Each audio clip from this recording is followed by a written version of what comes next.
Bendiciones, soy el pastor Teodoro Hernández de la Iglesia Viento de Dios en la ciudad de Toluca. El devocional de este día es el Dios de mi alegría. La alegría o gozo del creyente es el mismo Señor.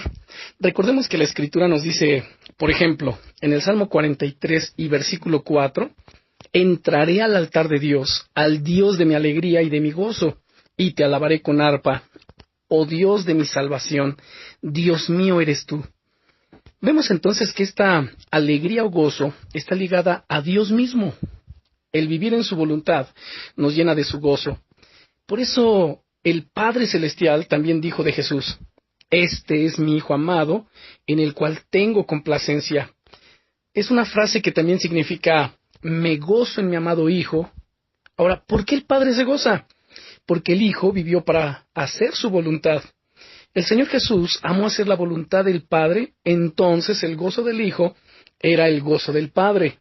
El apóstol Pablo, hablando en la carta a los Hebreos, capítulo 12, versículo 2, dice, puestos los ojos en Jesús, el autor y consumador de la fe, el cual por el gozo puesto delante de él sufrió la cruz, menospreciando el oprobio, y se sentó a la diestra del trono de Dios. Tengamos en cuenta primero el significado de la palabra gozo, que nos muestra la Biblia.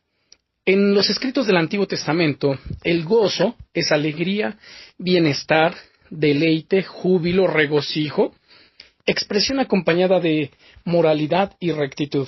En el Nuevo Testamento el gozo tiene como significado la alegría, el deleite y la complacencia. El Señor Jesucristo es nuestro ejemplo y modelo a seguir, a imitar. En el pasaje que estamos mirando de Hebreos capítulo 12, versículo 2, podemos ver la fuerza o poder del gozo, pues vemos que llevó al Señor Jesús a la victoria en la cruz del Calvario. Por el gozo soportó el dolor de la crucifixión y venció el oprobio de los hombres, es decir, oprobio es vergüenza. Nos dice el texto bíblico, sufrió la cruz. Aquí la palabra sufrir significa resistir, soportar, y el término oprobio significa deshonor, injuria, deshonra, vergüenza. Por el gozo, el Señor Jesús pudo resistir la cruz y tuvo en poco los insultos que él sufrió. El gozo del Señor en nuestro corazón nos fortalece ante las diversas dificultades. Los hijos de Dios debemos ver lo que Dios ve. Vemos en la parte final de Hebreos 12:2 que se nos dice que después de esto, la crucifixión y la muerte del Señor Jesús, Él se sentó a la diestra del Padre Celestial. Esa era la visión del Hijo, porque era el plan del Padre. Aquí podemos nosotros orar y decirle, Señor, ayúdanos a ver lo que tú ves.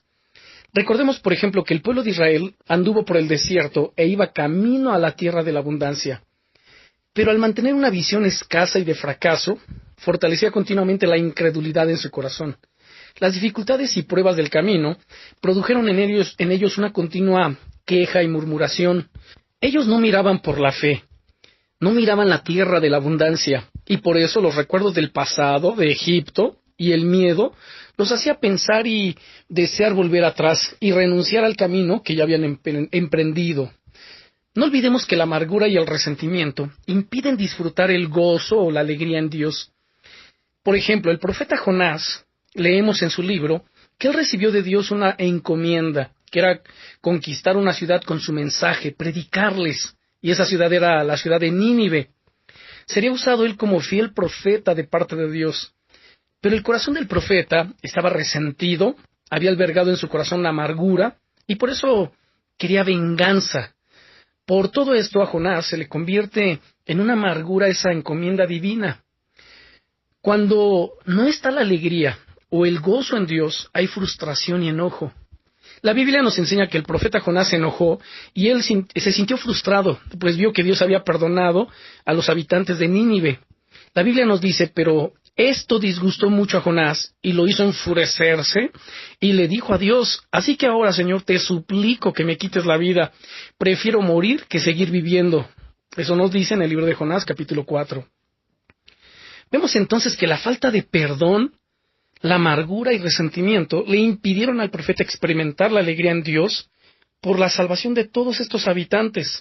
Reflexionemos en esto. El resentimiento consume la vida del corazón como una planta parásita que se alimenta de los nutrientes del árbol donde se hospeda. Dios quiere llenar nuestros corazones de su alegría y gozo. Entonces perdonemos al ofensor, aceptemos la disciplina de Dios, asumamos de la mano del Señor nuestras responsabilidades y Él nos guiará por el camino de la perfección. Y así podemos decir, Él es el Dios de mi alegría. Oremos. Padre, en el nombre del Señor Jesucristo, en el nombre, amado Dios, que es sobre todos los nombres, te damos gracias. Gracias, Señor, por tus favores y misericordias. Gracias por tus bendiciones sobre nuestras vidas. Y gracias porque tú eres el Dios de mi alegría.